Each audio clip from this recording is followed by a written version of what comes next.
د غیرت پته کې نام او نشان نشته. د آیفون یا یو بل قیمتي موبایل دا چا درته اخیستی دی؟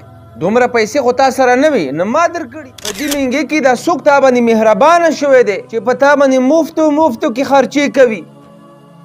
موږ ته خو څوک کاڼې نه راکړي چې د خپل سر پې ووهو. تا چېرته خپل بچي نه پوښتنه کړې دی چې بچیه د قیمتي موبایل د آیفون یا یو بل قیمتي موبایل دا چا درته اخیستی دی؟ دومره پیسې خو تا سره نه وي، نه ما درکړي دي. همدغه شان د قیمتي جوړه چا درته کړی دی؟ د قیمتي څپلۍ چا درته اخیستې دي؟ په دې مهنګۍ کې دا څوک تا باندې مهربانه شوی دی؟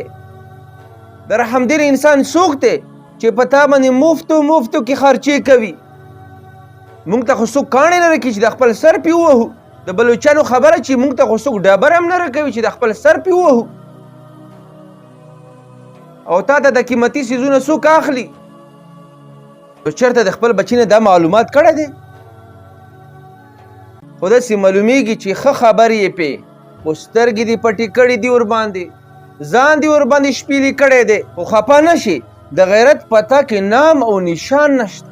او دا خبره ځان سره نوټ کا چې د ستا په زوی باندې چې څوک خرچې کوي هسې یې نه کوي، خامخا به یې دې نه څه مقصد او مطلب وي.